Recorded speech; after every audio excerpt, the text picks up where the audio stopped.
अस्सलाम वालेकुम बच्चों। आई होप आप सब लोग ठीक हैं बच्चों। आज हम लोग पहुंचे हैं चैप्टर नंबर 15 के लेक्चर नंबर 3 पे।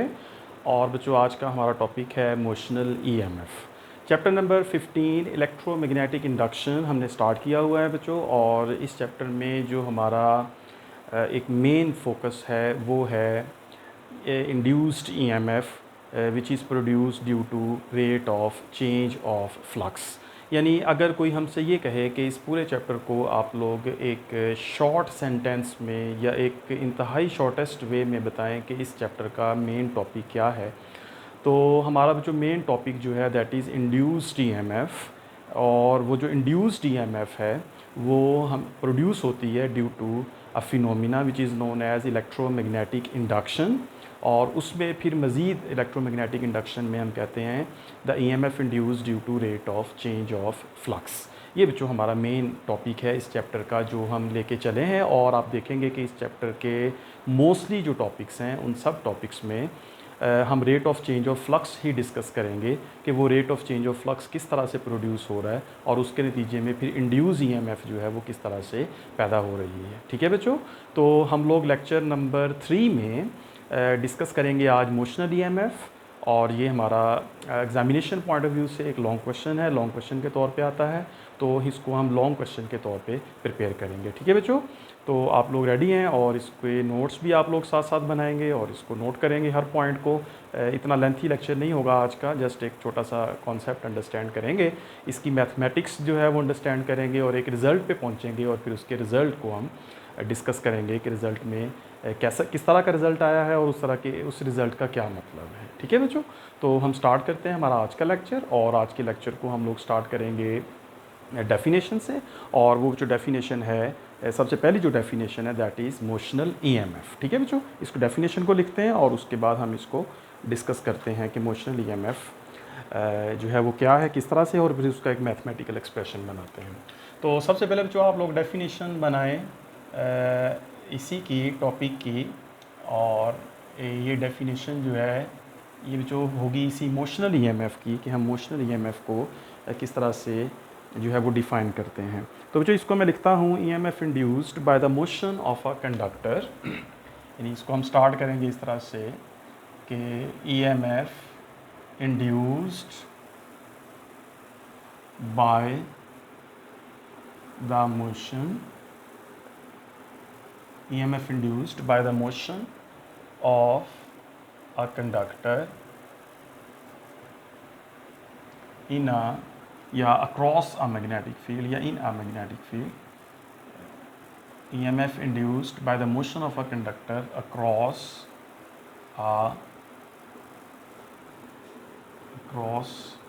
a magnetic field is known as motional EMF. ठीक है बच्चों, अगर हमसे कहा जाता है कि मोशनल ईएमएफ को डिफ़ाइन करें तो सबसे पहले हम इसको यूँ स्टार्ट कर सकते हैं डिफ़ाइन करके, इसकी डेफिनेशन लिख के, EMF induced by the motion of a conductor across a magnetic field is known as motional EMF. ठीक है बच्चों, ये तो हो गई डेफिनेशन। अब ये जो हमने लिखा है, जो डेफिनेशन हमने लिखी है, अब इसकी एक्सप्लेनेशन जो है वो करते हैं और इसको हम अंडरस्टैंड करते हैं और इसका मैथमेटिकल एक्सप्रेशन बनाते हैं। तो that will complete our long question. तो जो इसकी एक्सप्लेनेशन जो है, इसकी एक्सप्लेनेशन में मैं आपके सामने एक सिचुएशन जो है वो ड्रॉ करता हूँ और वो सिचुएशन इस डेफिनेशन के अकॉर्डिंग होगी। तो देखते हैं बच्चों, वो सिचुएशन जो है वो इस तरह से है हमारे पास कि let's say we have two conducting rails. Let's say ये हमारे पास एक कंडक्टिंग रेल है, ये एक कंडक्टर है, मतलब जैसे लेट्स से कॉपर है या सिल्वर है या एल्यूमिनियम है। और इस तरह से हमारे पास एक और जो है ये कंडक्टिंग रेल है, ये कॉपर है, ये सिल्वर है, जो भी है इस तरह से बना हुआ है। ये दो रॉड्स हैं, कंडक्टिंग रॉड्स हैं। इन रॉड्स के साथ जो हमने एक यहाँ पर एक मैग्नेटिक फील्ड कनेक्ट, एक गैल्वेनोमीटर कनेक्ट कर दिया। और आपको पता है जो गैल्वेनोमीटर है that is used to detect the flow of current. ठीक है, तो ये जो सिचुएशन बनी हमारे पास, इस सिचुएशन में दो कंडक्टिंग रॉड्स लिए हमने और इन दोनों कंडक्टिंग रॉड्स को हमने कनेक्ट किया है एक गैल्वेनोमीटर के साथ। इसको मैं थोड़ा सा चेंज करना चाहता हूँ, मुझे खुद से ठीक नहीं लगा ये, तो ये भी जो बस उसी तरह का है, इसको थोड़ा सा मैंने देखने में ज़रा ठीक लगे। अच्छा बच्चों, ये हमारे पास दो कंडक्टिंग रॉड्स हैं और इसको हमने एक वायर के ज़रिए कनेक्ट कर दिया, बीच में गैल्वेनोमीटर लगा दिया। और बच्चों इन दोनों कंडक्टिंग रॉड्स के ऊपर हम एक और कंडक्टर जो है उसको प्लेस कर देते हैं। ठीक है, ये एक कंडक्टर है और इस कंडक्टर को हमने इस दोनों रॉड्स के ऊपर इस तरह से इसके ऊपर प्लेस कर दिया, इसके ऊपर रख दिया। ठीक है बच्चों, अब यहाँ पर हमने एक मैग्नेटिक फील्ड अप्लाई करना है, तो मैग्नेटिक फील्ड को मैं क्रॉस लगाकर रिप्रेजेंट करता हूँ। क्रॉस का मतलब जो आप जानते हैं, that means a cross means the direction of the given field is into the plane. तो अगर मैं यहाँ पे क्रॉसेस लगा रहा हूँ, दैट मीन्स कि यहाँ पर मैं जो मैग्नेटिक फील्ड रिप्रेजेंट कर रहा हूँ, that magnetic field lies into the plane.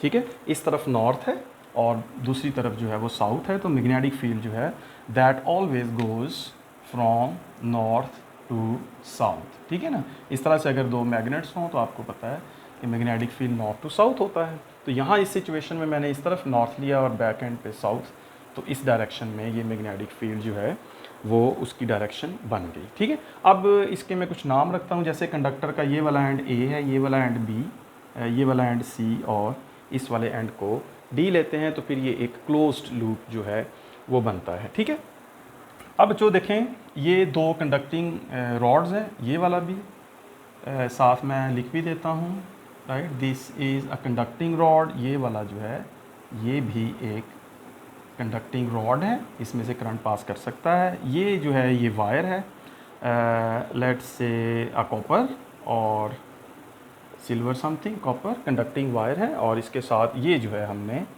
एक गैल्वेनोमीटर अटैच किया है। और बाकी बच्चों ये आपके सामने सिचुएशन।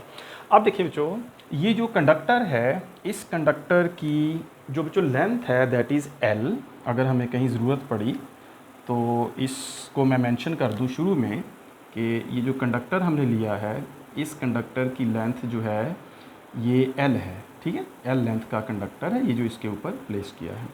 अब जो होगा ये कि जब हम इस कंडक्टर को इस डायरेक्शन में मूव कराएंगे, राइट डायरेक्शन में, लेट्स से कि इस डायरेक्शन में ये कंडक्टर जो है इसको जब हम मूव कराएंगे तो इस कंडक्टर की मूवमेंट की वजह से rate of change of flux बनेगा, और उस rate of change of flux की वजह से इस कंडक्टर के मूविंग कंडक्टर के अंदर ईएमएफ इंड्यूस होगी, right, that is called induced EMF. उसी इंड्यूस्ड ईएमएफ का नाम हमने रखना है दैट इज़ मोशनल ईएमएफ। ठीक होगी बात। दोबारा मैं इस डेफिनेशन को पढ़ता हूँ, EMF induced by the motion of a conductor, right. अब आप देख रहे हैं कि इस डेफिनेशन के अकॉर्डिंग जो सिचुएशन मैंने बनाई है वो इसी डेफिनेशन के एग्जैक्टली अकॉर्डिंग है कि जिसमें एक कंडक्टर जो है वो मूव करेगा अक्रॉस अ मैग्नेटिक फील्ड।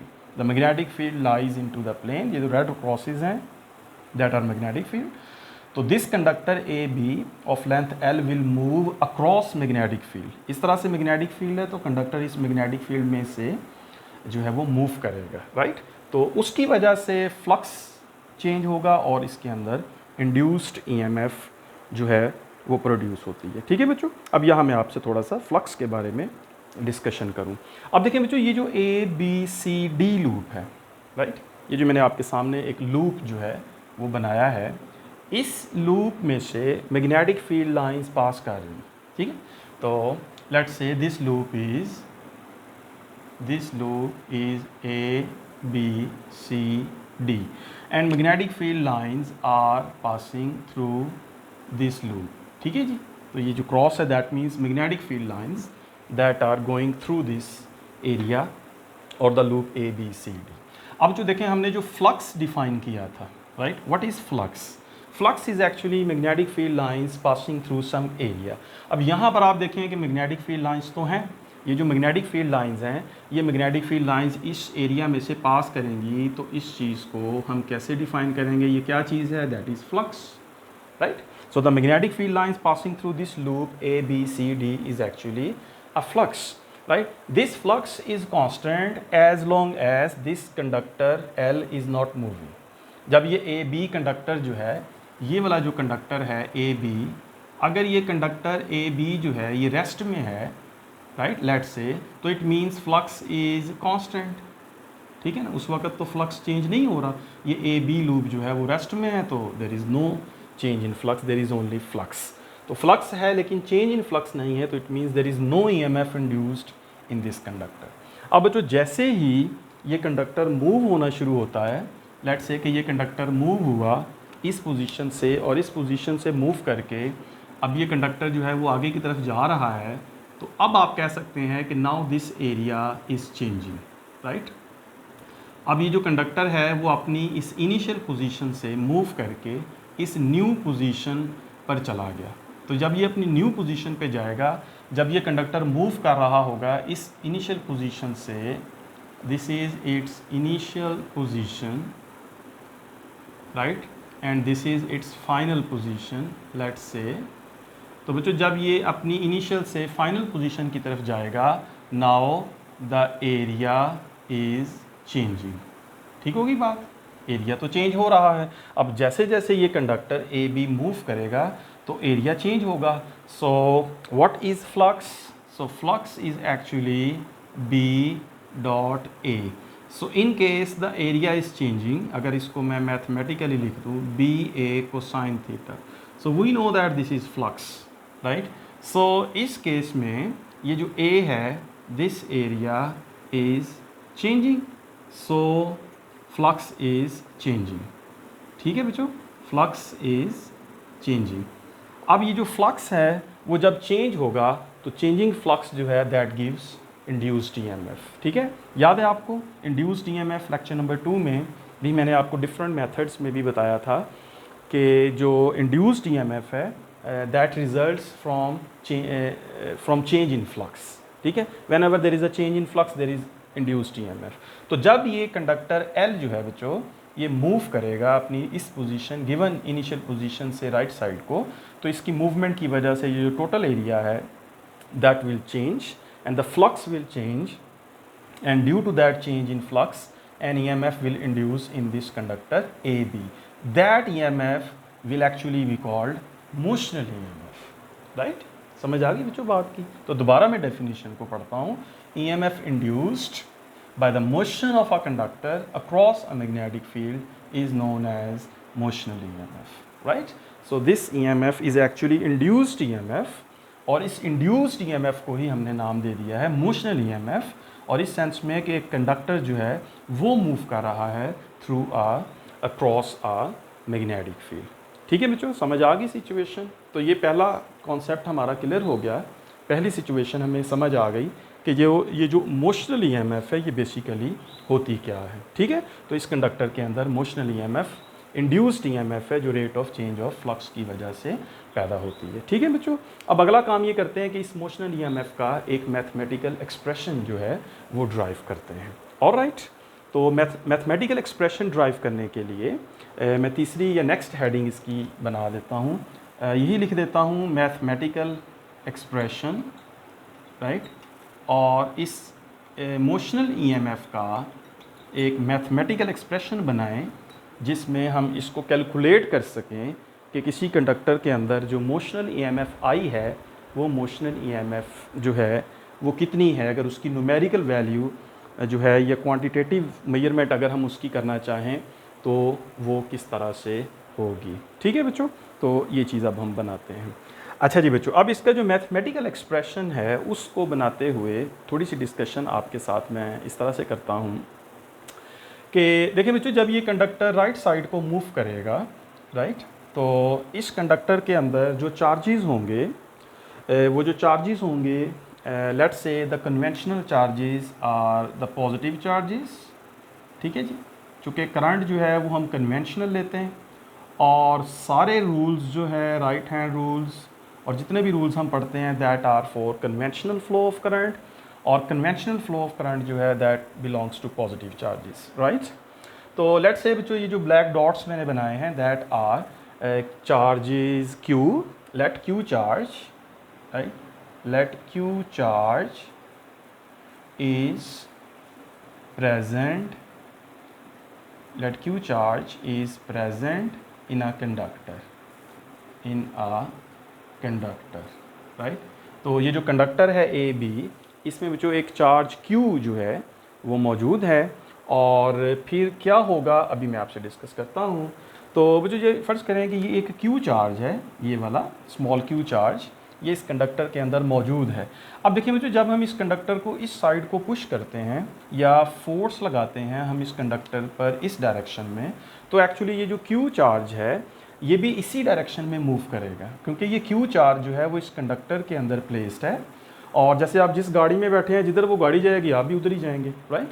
तो ये जो q चार्ज है जो इस कंडक्टर के अंदर मौजूद है ए बी, ये उसी डायरेक्शन में मूव करेगा और उसी वेलोसिटी के साथ मूव करेगा जिस वेलोसिटी से ये जो कंडक्टर है ये मूव करेगा, ठीक है ना। जब इस कंडक्टर को पुश करना है, पुल करना है, अपनी तरफ खींचना है, तो ये जो कंडक्टर है वो और उसके अंदर जो चार्जेस हैं वो एक ही वेलोसिटी से मूव करेंगे। तो लेट्स से जो इस वेलोसिटी की जो डायरेक्शन है that is along the force, right, that is v is along this direction. अब जो यहाँ पर जो मैग्नेटिक फील्ड है that is into the plane, ठीक है, magnetic field into the plane, उसकी डायरेक्शन ये क्रॉसेस वगैरह लगाकर शो की है। अब जो ये तो वही सिचुएशन बन गई, the charge q is moving through a magnetic field, right, charge q moving through a magnetic field, ये तो वो सिचुएशन बन गई। और ये भी जो हमने चैप्टर 14 में पढ़ा था एक टॉपिक जिसका नाम था force acting on a charge particle in a uniform magnetic field. मैं हेडिंग यहाँ लिख देता हूँ, force acting on a charge particle in a uniform magnetic field. ये जो हमने टॉपिक पढ़ा था, ठीक है, आपको भी याद आ जाएगा। ये चैप्टर नंबर 14 का टॉपिक है force acting on a charge particle in a uniform magnetic field, ठीक है बच्चों, समझ आ गई बात की। अच्छा, तो अब जो हम देखेंगे कि ये जो फोर्स है ये एक्चुअली किसके इक्वल है और इस फोर्स की मैथमेटिकल वैल्यू क्या है और इसकी जो डायरेक्शन है वो क्या है। तो जो इसको मैं लिखता हूँ कि वी नो दैट, ये चीज़ हमने पढ़ी है कि जो फोर्स है acting on a charge particle that is actually equals to q v cross B. अब यहाँ पे जो इसको अगर मैं एक्सपेंड करके इसका मैग्नीट्यूड लिखूँ तो that will be q v B sine theta. यहाँ पे जो थीटा 90 है, चार्ज जो है वो मूव कर रहा है राइट डायरेक्शन में और magnetic field into the plane है, ठीक है ना। So the charge is moving to the right and the magnetic field is into the plane B, so the angle between them is 90, ठीक है ना, that is into the plane. तो इसका मतलब है कि यहाँ जो थीटा है that is actually 90, so F B that is actually into the plane, ठीक है। सो F B is now q v B sine of 90, so F B will be equals to q v B sine 90 equals 1। अब ये बच्चों मैं direct भी लिख सकता था कि ये जो मैग्नेटिक फोर्स होती है वो क्यू वी बी होती है, लेकिन मैंने इसको उसके बेसिक जो फार्मूला है वहाँ से इसको दोबारा से ड्राइव किया यहाँ से, तो क्यू वी बी। इसका मतलब जो ये हुआ कि ये जो कंडक्टर है ए बी, इसके अंदर जो चार्जेस हैं क्यू, उन चार्जेस के ऊपर एक फोर्स लगती है which is magnetic force, that force is equals to q v B, ठीक है बच्चों, इतना उस फोर्स का मैग्नीट्यूड है। दूसरी बात बच्चों ये कि अगर मैं बात करूं उस फोर्स की डायरेक्शन की, कि उस पर जो है दैट इज़ मैग्नीट्यूड, ठीक है। अब अगर मैं दूसरी बात करूं कि उस फोर्स का मैग्नीट्यूड क्या है जो इन चार्जेस पे लग रही है, तो डायरेक्शन जो है बच्चों उसके लिए हम क्या यूज़ करते हैं, extended, we use extended right hand rule, that is. अब देखिए राइट हैंड रूल को अगर मैं यूज़ करूं तो हमें उस फोर्स की डायरेक्शन पता चल सकती है। वो क्या है बच्चों, वो ये देखें, राइट हैंड रूल आपके सामने मैं यूज़ कर रहा हूँ। इस राइट हैंड रूल के मुताबिक बच्चों जो v है दैट इज़ द वेलोसिटी और the speed of the charges that is along right side, along the direction of force, ठीक है, फोर्स भी इस तरफ है तो V भी इस तरफ है। तो V की तरफ मेरा थंब हो और जो फिंगर्स हैं मेरी वो हो into the plane right, in the direction of magnetic field. तो आप देख सकते हैं कि ये फोर्स जो है वो किस तरफ लगेगी, upward direction right. Conventional current, positive charges, force किस तरफ लगेगी, upward direction. So apparently in the given diagram, तो मैं यहाँ लिख देता हूँ कि इन द गिवन डायग्राम, जो सिचुएशन मैंने आपके सामने बनाई है उसके मुताबिक जो राइट हैंड रूल है वो बता रहा है कि इस फोर्स की डायरेक्शन अपवर्ड होगी। ठीक है बच्चों, और राइट, अब यहाँ तक हमें समझ आ गई कि जो क्यू चार्जेस हैं उनके ऊपर फोर्स लग रही है और उस फोर्स की वजह से ये जो क्यू चार्जेस हैं वो मूव करेंगे अपवर्ड डायरेक्शन में। अब जो होगा क्या, अब इस सिचुएशन में जो क्यू चार्जेस हैं, ये जो क्यू चार्जेस हैं, क्यू चार्ज है वो इस कंडक्टर को जब हम मूव कराएंगे तो तमाम जो चार्जेस हैं क्यू वो इस कंडक्टर में एक एक्सपीरियंस करेंगे, फोर्स को एक्सपीरियंस करेंगे और उस फोर्स की वजह से ये तमाम चार्जेस इस कंडक्टर के ए एंड से बी एंड की तरफ मूव होना शुरू हो जाएंगे। ठीक है जी, समझ आ गई बात की। मैग्नेटिक फोर्स एक्ट करेगी चार्ज पार्टिकल्स के ऊपर और उस मैग्नेटिक फोर्स की वजह से ये charge particles right hand rule के मुताबिक ए साइड से मूव करके बी साइड की तरफ आना शुरू हो जाएंगे। ठीक है, कुछ देर के बाद जब ये मूव करेंगे तो बी पॉइंट पर जो कॉन्सेंट्रेशन ऑफ चार्जेस है वो बच्चों ज़्यादा हो जाएगी। ठीक है, सारी बात है। अब जब चार्जेस के ऊपर फोर्स लगेगी, अब जब बच्चों चार्जेस के ऊपर फोर्स लगेगी तो वो चार्जेस यहाँ बैठे तो नहीं रहेंगे, वो उस फोर्स को एक्सपीरियंस करते हुए इस कंडक्टर के ए एंड से बी एंड की तरफ शिफ्ट हो जाएंगे, ए एंड से बी एंड की तरफ मूव कर जाएंगे। तो इसका मतलब ये होगा कि इस कंडक्टर के जो कंडक्टर है ए बी कंडक्टर जो है, इस कंडक्टर के बच्चों जो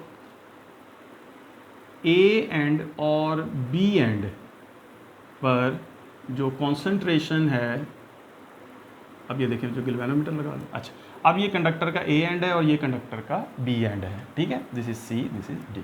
अब जो ये जो कंडक्टर है इसमें जो चार्जेस हैं उनकी जो कॉन्सेंट्रेशन है वो बी पर ज़्यादा हो जाएगी। ठीक है, तो मैं लिखता हूँ कि concentration of charges Q at B is greater than at A, बल्कि इसको मुझे यहाँ पे लिखना चाहिए, आप लोग यहाँ पे इसको नोट कर लें, इस पॉइंट को, ये पॉइंट जो है इसको थोड़ा सा मैं हाईलाइट करके लिखता हूँ कि कॉन्सेंट्रेशन, या आप कह लें बच्चों तादाद, नंबर ऑफ चार्ज पार्टिकल भी कह सकते हैं, कॉन्सेंट्रेशन का वर्ड नहीं यूज़ करना।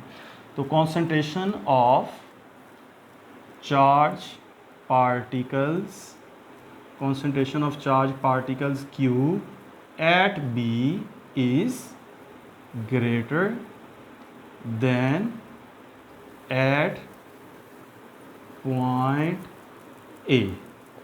ठीक है बच्चों, इस पॉइंट B पर जो चार्जेस की कॉन्सेंट्रेशन है वो पॉइंट A से ज़्यादा हो जाएगी। ठीक है, यानी यहाँ पर जो चार्ज पार्टिकल्स हैं वो ज़्यादा हो जाएंगे, Q चार्जेस ज़्यादा हो जाएंगे और यहाँ पर बच्चों जो क्यू चार्जेस है वो कम हो जाएंगे। ठीक है, अब मैं ये पॉइंट आपसे क्यों डिस्कस कर रहा हूँ बच्चों, यही वो पॉइंट है जो मोशनल ईएमएफ की बेस है।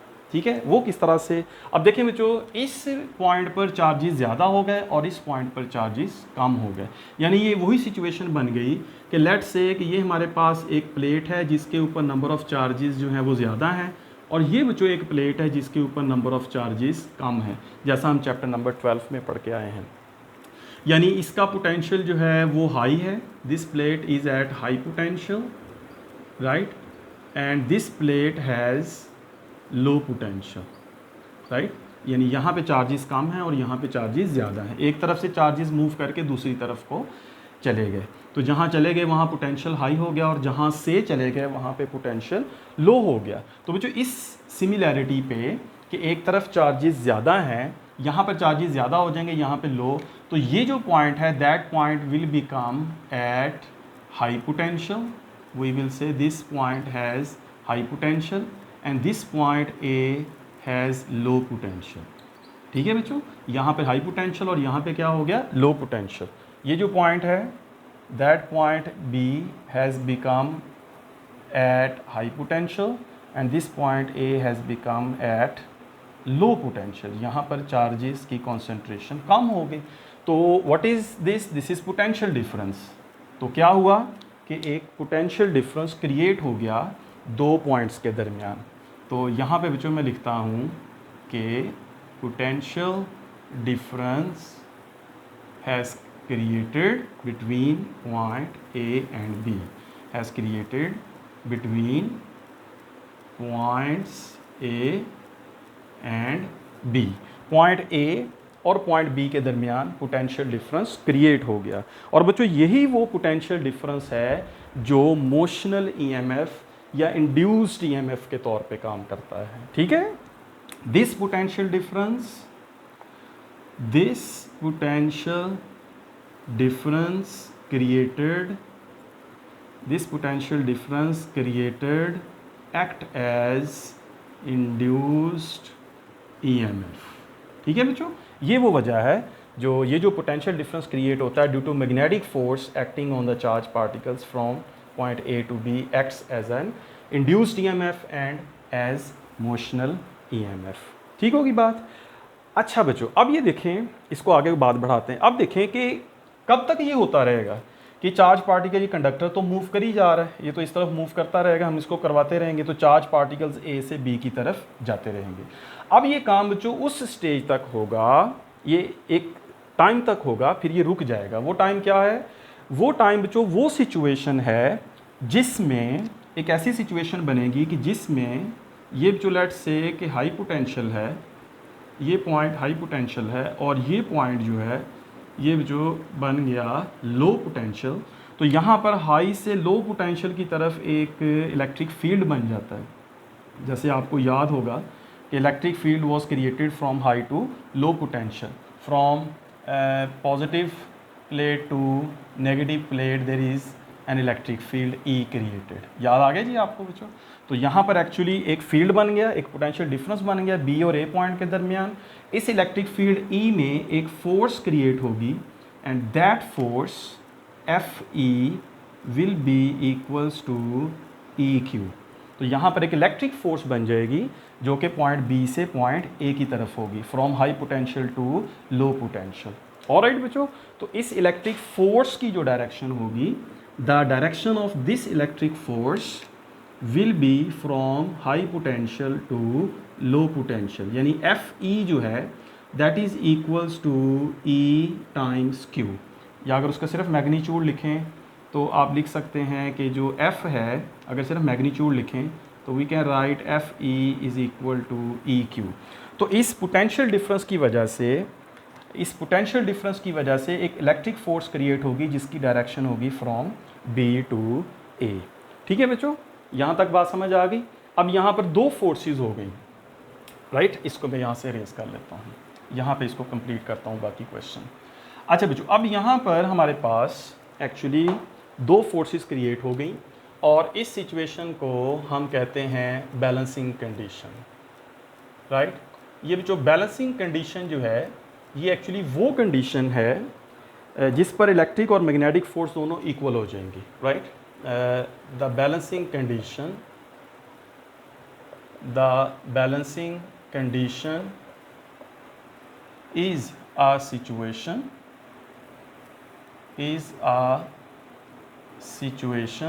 when electric force becomes equal to magnetic force। ठीक है बच्चों, अब देखें यहाँ पे इंटरेस्टिंग सिचुएशन बनी कि दो फोर्सेस क्रिएट हो गई और उन दोनों फोर्सेस का जो मैग्नीट्यूड है वो इक्वल हो जाएगा, तो एक सिचुएशन बनेगी बैलेंसिंग कंडीशन। अब देखें जो राइट हैंड रूल के मुताबिक मैग्नेटिक फोर्स किस तरफ एक्ट कर रही थी, अपवर्ड। चार्जेस ऊपर की तरफ शिफ्ट हो गए, यहाँ ज़्यादा हो गए, यहाँ कम हुए और एक इलेक्ट्रिक फील्ड बन गया, यहाँ पे हाई पोटेंशियल, यहाँ लो पोटेंशियल, इलेक्ट्रिक फील्ड बन गया, उसकी डायरेक्शन किधर, हाई से लो, डाउनवर्ड। तो इसका मतलब है कि एक फोर्स जो है वो मैग्नेटिक फोर्स बन गई अपवर्ड डायरेक्शन में, right. FB is now in upward direction और इलेक्ट्रिक फोर्स जो है ये बच्चों बन गई in downward direction. So when both of these forces are equal, that situation is when electric force becomes equals magnetic force. ठीक है बच्चों, अब दोनों की वैल्यूज़ हमारे पास हैं, इस सिचुएशन को बैलेंसिंग कंडीशन कहते हैं। इलेक्ट्रिक फोर्स होती है बच्चों that is equals to E q, और मैग्नेटिक फोर्स होती है क्यू वी बी। तो यहाँ से बच्चों आप क्यू को कैंसिल कर सकते हैं, तो आपके पास बाकी बचेगा E equals V B, right. So E equals B B. और ये जो बच्चों ई होता है, जो इलेक्ट्रिक फील्ड स्ट्रेंथ है, इसको अगर पोटेंशियल डिफरेंस की फॉर्म में लिखना हो तो बच्चों हम लिख सकते हैं minus delta V over R which is equals to V B. ये बच्चों एक्सप्रेशन आपने पढ़ा होगा, हमने पढ़ा था चैप्टर नंबर 12 में, कि जिसमें हम रिलेशन था, हमने पढ़ा एक ये रिलेशन या ये एक्सप्रेशन हमने पढ़ा था चैप्टर 12 में, E equals minus delta V over delta R. तो ये बच्चों एक्सप्रेशन है, वहाँ से मैंने ये लिखा है। अब यहाँ पर जो पोटेंशियल डिफरेंस है वो पॉइंट बी, यानी ये हाई पोटेंशियल है, ठीक है, ये हाई पोटेंशियल है, ये पॉइंट ए है, इसके और इसके दरमियान ये पॉइंट बी है, इसके पॉइंट बी और ए के दरमियान है, तो इसकी कंडक्टर की लेंथ कितनी है एल। तो इसका मतलब है कि इस एक्सप्रेशन को मैं यहाँ पर जो लिखता हूँ, और इस एक्सप्रेशन को मैं लिख लेता हूँ minus delta V over L. ये जो आर होता है, ये एक्चुअली आर जो होता है वो सेपरेशन होती है between two points having potential difference delta we. तो इसलिए यहाँ पर चूँकि ये एल है तो एल लिख लेते हैं इक्वल्स वी बी, यहाँ से एल उधर ले जाएं, minus delta V equals V B L, minus भी ले जाएं, और ये जो डेल्टा वी है पहले माइनस को उधर ले जाएं। अब जो ये जो डेल्टा वी है that is actually potential difference between point A and B, और यही पोटेंशियल डिफरेंस जो है that is actually equals to motional EMF, right. So delta V is potential difference between points A and B, so delta V is equal to motional EMF. So we can write motional EMF epsilon equals minus VBL। ये जो बच्चों expression है, इस expression को हम कहते हैं this expression is expression for motional EMF। ठीक होगी बात बच्चों, this expression is for motional EMF। तो यहाँ पे बच्चों माइनस VBL जो है that is expression for motional EMF। ये वो EMF है जो क्रिएट हुई है इस कंडक्टर में बैलेंसिंग कंडीशन में। जब इस कंडक्टर को हम मूव कराएंगे विद यूनिफॉर्म स्पीड, तो इस कंडक्टर के अंदर ये सारा फिनोमिना होगा जो भी मैंने आपको एक्सप्लेन किया है, कि पहले मैग्नेटिक फोर्स, फिर इलेक्ट्रिक फोर्स, फिर दोनों बैलेंस, और फिर ये कंडक्टर इस तरह से मूव करता रहेगा। तो उस वक्त ये बैलेंसिंग कंडीशन में ये कंडक्टर मूव करता रहेगा, तो इसके दोनों एंड्स जो हैं इस कंडक्टर के that will behave as a source of EMF, and that is induced EMF, और दैट इज़ मोशनल EMF। ठीक है बच्चों, तो ये उसमें प्रोड्यूस रहेगी as long as the conductor is moving, तो उसके अंदर ये बैलेंसिंग कंडीशन बनी रहेगी, तो ये सिचुएशन में मोशनल EMF रहेगी। लेट्स से बच्चों कि यहाँ पर जो चार्जेस हैं वो यहाँ पर ज़्यादा चार्जेस हैं और यहाँ पर जो है वो कम चार्जेस हैं। अब जो अगर लेट्स से कि ये चार्जेस दोबारा अपनी इक्विलिब्रियम पोजीशन में जाते हैं, तो फ़र्ज़ करें कि यहाँ से अगर कोई एक चार्ज मूव करता है तो वो इस रास्ते के ज़रिए वापस इधर आ जाता है, इस पॉइंट ए पर जहाँ से वो चार्ज जो है वो मूव किया था। ठीक है ना, यहाँ से एक चार्ज ए से एक चार्ज बी पर चला गया था ड्यू टू मैग्नेटिक फोर्स। अब जो वापस वो आना चाहता है ए पर, तो बी से डायरेक्ट ए पर तो नहीं आ सकता, इस रास्ते के ज़रिए तो नहीं आ सकता इसका, क्योंकि इस रास्ते में तो इलेक्ट्रिक और मैग्नेटिक फोर्सेस दोनों बैलेंस्ड हैं और वो यहाँ नहीं मूव कर सकता। लिहाजा अब वो इस रास्ते के ज़रिए बी से सी, सी से डी और डी से ए पर आ जाएगा। जैसे ही बच्चों एक चार्ज क्यू इस पॉइंट बी से सी से डी से ए पर आएगा, फ़ौरन एक चार्ज ए से बी पर चला जाएगा, और वही सिचुएशन क्रिएट हो जाएगी जो उससे पहले थी, यानी ये बैलेंसिंग कंडीशन फिर से वहाँ पर क्रिएट हो जाएगी। समझ रहे ना बात को। जैसे ही एक चार्ज बी से सी से डी से ए जाएगा, फ़ौरन एक चार्ज उसकी जगह को ए से बी जाकर फिल करेगा, और फिर से इलेक्ट्रिक फोर्स मैग्नेटिक फोर्स के इक्वल हो जाएगी। फिर ये कॉन्टीन्यूसली ये काम होता रहेगा कि यहाँ बी से जो चार्जेस हैं वो सी से डी से ए आते रहेंगे और ए से बी तक जाते रहेंगे। और अगर आप बच्चों गौर करें तो क्या ये फ़्लो ऑफ करंट नहीं है? क्या इसी चीज़ को हम फ्लो ऑफ करंट नहीं कहते? Flow of charges through a conductor is known as current. तो इसका मतलब है कि इस पूरे प्रोसेस की वजह से एक करंट फ्लो करेगा और उस करंट की डायरेक्शन होगी from B to C, C to D and then from D to A, और ये कॉन्टीन्यूसली ये काम होता रहेगा जब तक ये कंडक्टर उसको हम इस कंडक्टर को मूव कराते रहेंगे v स्पीड के साथ इस डायरेक्शन में। तो यहाँ a से चार्जेस b से c से d से a, फिर a से b, और ये प्रोसेस जो है ये चलता रहेगा, चार्जेस का फ्लो होता रहेगा और चार्जेस के इसी फ्लो को हम करंट कहते हैं। लिहाजा यहाँ पर इसको हम कहेंगे ये है induced current, right? That is current due to induced EMF और the current that is due to motional EMF. ठीक है बच्चों, तो ये सिचुएशन इसमें क्रिएट हो गई इस तरह से। तो ये वही ईएमएफ है जो इस कंडक्टर के अक्रॉस ईएमएफ आएगी, that will be minus V B L, और फिर उसमें जो करंट होगा उसकी ये डायरेक्शन बनेगी जो अभी आपके सामने मैंने एक्सप्लेन की है। ठीक है, अब मैं एक्सप्लेन नहीं कर रहा लेकिन आपको एक हिंट दे रहा हूँ जो आपने खुद से सोचना है, वो ये कि अगर हम इस कंडक्टर को इस डायरेक्शन में मूव कराएं, लेफ़्ट डायरेक्शन में मूव कराएं इस तरफ को, तो इस करंट की डायरेक्शन रिवर्स हो जाएगी। ठीक है, ये करंट अब रिवर्स डायरेक्शन में मूव करेगा। ये आपने खुद से सोचना है कि किस तरह से, राइट? मैं आपको हिंट दे देता हूँ। जब ये कंडक्टर इस तरफ को मूव करेगा तो राइट हैंड रूल के मुताबिक ये सारी सिचुएशन रिवर्स हो जाएगी। अब मैग्नेटिक फोर्स डाउनवर्ड एक्ट करेगी। ये देखें मेरा थंब, इस तरफ कंडक्टर, मैग्नेटिक फोर्स डाउनवर्ड, तो ये हाई पोटेंशियल, ये लो पोटेंशियल, मैग्नेटिक फोर्स की डायरेक्शन डाउनवर्ड, इलेक्ट्रिक फोर्स की डायरेक्शन अपवर्ड। तो उसके मुताबिक फिर हाई पोटेंशियल से लो पोटेंशियल की तरफ जब चार्जेस मूव करेंगे तो इस करंट की डायरेक्शन रिवर्स हो जाएगी। ये आप लोग देख सकते हैं। ठीक है बच्चों, तो मैंने आपसे ये भी कहा था लेक्चर नंबर 2 में कि करंट की डायरेक्शन इंड्यूस्ड ईएमएफ की वजह से करंट की डायरेक्शन रिवर्स भी होती है। तो इस तरफ कंडक्टर मूव करेगा तो ये बनेगी करंट की डायरेक्शन, और अगर लेफ़्ट साइड को मूव करेगा तो करंट की डायरेक्शन रिवर्स हो जाएगी। ठीक है बच्चों, ये तो होगी करंट पे बात। अच्छा, बहरहाल ये जो एक्सप्रेशन है बच्चों ईएमएफ का minus V B L, this expression is the final expression for motional EMF. और इसमें बच्चों एक बात और मैं आप लोगों को बता देता हूँ, वो ये कि ये यहाँ पर जो है ना वो एंगल का भी अब थोड़ा सा हम देखते हैं। फर्स्ट करें बच्चों कि angle of conductor with magnetic field, ये इसकी हेडिंग आप बना लें, राइट? हेडिंग बना लें कि angle between conductor and magnetic field, right? Actually हमने लेना है एंगल बिटवीन कंडक्टर या वेलोसिटी।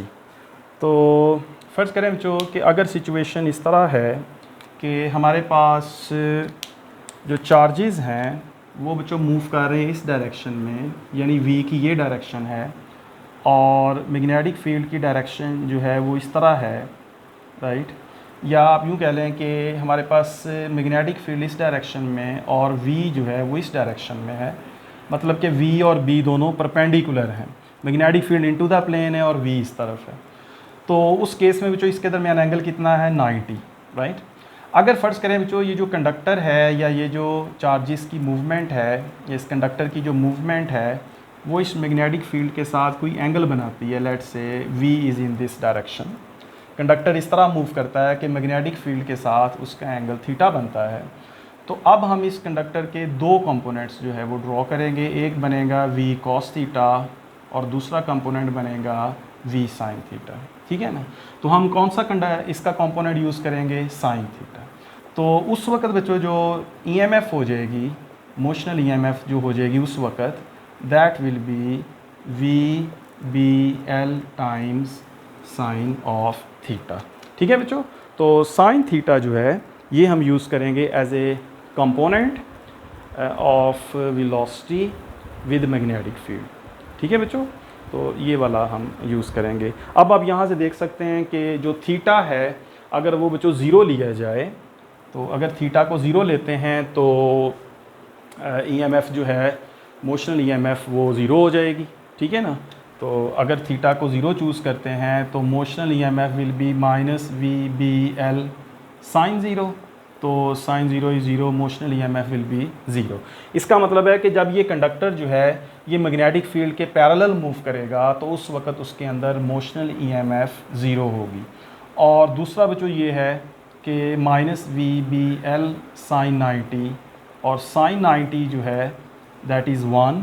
सो दैट मीन्स कि अगर ये जो कंडक्टर है ये उस मैग्नेटिक फील्ड के साथ परपेंडिकुलर मूव करता है तो फिर ही उसके अंदर EMF पैदा होगी। ठीक है, तो magnetic field into the plane है और कंडक्टर की जो मूवमेंट है वो इस तरफ है। तो जो आप देख सकते हैं कि अगर इसको मैं आपको दिखाऊं, ये चीज़ आपके सामने है कि कंडक्टर ने इस तरफ जाना है, मैग्नेटिक फील्ड इस तरफ है, तो दोनों के दरमियान एंगल कितना है 90। तो इस 90 पर जो मोशनल EMF प्रोड्यूस होगी दैट विल बी मैक्सिमम। और अगर बच्चों सिचुएशन यूँ बन जाए कि मैग्नेटिक फील्ड और कंडक्टर दोनों पैरेलल हो जाएं और उनकी मूवमेंट पैरेलल हो तो उस केस में मोशनल EMF प्रोड्यूस नहीं होगी, दैट विल बी 0। तो ये बड़ा अच्छा MCQ है जो आपने याद रखना है कि when a conductor is moved parallel with the magnetic field then no EMF induced in the conductor. So in which case, ये क्वेश्चन ऐसे आ सकता है, so in which case the maximum EMF induced in a conductor, ये maximum motional EMF induced in a conductor. So that is the case when theta is equal to 90, that is conductor and magnetic field are perpendicular to each other. ठीक है बच्चों, तो that will be the maximum value of motional EMF induced in a conductor. अब यहाँ पे बच्चों जो negative sign है, ये जो नेगेटिव साइन है, that negative sign actually represents the opposite, the motional EMF opposes the cause which produce it, और इसका ताल्लुक जो है ना बच्चों ये लेंज़ेज़ लॉ से है। सो इस नेगेटिव साइन को अभी मैं यहाँ पे छोड़ता हूँ और इसकी कंप्लीट डिस्कशन हम लोग करेंगे लेंज़ेज़ लॉ में कि इस एक्सप्रेशन में ये जो नेगेटिव साइन है ये इसकी क्या इंपॉर्टेंस है और ये किस तरह से, ये किस लॉजिक पे यहाँ पे क्रिएट हुआ है या क्यों आया है। ठीक है, वो मैं कंप्लीट डिस्कशन करूँगा लेंज़ेज़ लॉ वाले टॉपिक में। ऑलराइट, तो बस ये बच्चों आपने ये जो मोशनल EMF है इसको आपने जो है वो यहाँ तक मतलब इसको याद रखना है। ठीक है, सो अब इसको यहाँ पे मैं बच्चों कंक्लूड करता हूँ। आई होप कि आप लोग इस पूरे टॉपिक को अच्छी तरह से अंडरस्टैंड कर गए हैं। ये जो कॉन्सेप्ट है बैलेंसिंग कंडीशन और ये किस तरह से मोशनल EMF पैदा होती है, ये बच्चों मैंने सारा आप लोगों के सामने डिस्कस किया। ठीक है बच्चों, तो आई होप एक कॉम्प्रीहेंसिव सी डिस्कशन हमारी होगी शॉर्ट टाइम में। तो आप लोग इसको अच्छी तरह से अंडरस्टैंड करें और इससे मतलब जितने भी क्वेश्चंस हैं आप वो मुझे सेंड करें, मैं आपको उन क्वेश्चंस के आंसर जो है वो मतलब एक्सप्लेन कर दूंगा। उसके अलावा बच्चों आप इस टॉपिक को और इस लेक्चर को अपने फ्रेंड्स के साथ भी शेयर करें। ठीक है, जो आपके क्लासमेट्स हैं, जो आप ही के मतलब इसी ग्रुप में हैं, जो एग्ज़ाम दे रहे हैं, इसी को प्रिपेयर कर रहे हैं, उनके साथ शेयर करें। वो भी इस लेक्चर को अच्छी तरह से देखें और उसके बाद वो भी क्वेश्चंस जो है वो पूछें, वो आपसे पूछें या डायरेक्ट मुझसे पूछें। तो अबाउट सेक्शन में मेरा कॉन्टैक्ट नंबर भी है, उस पर आप लोग मुझे सेंड कर सकते हैं जितने भी क्वेश्चंस हों इससे रिलेटेड। ठीक है बच्चों, तो I hope you understand it. तो आपसे मुलाकात होगी लेक्चर नंबर 4 में और दैट इज़ फैराडेज़ लॉ। तब तक बच्चों अपना ख्याल रखें। ऑलराइट, टेक केयर, अल्लाह हाफिज़।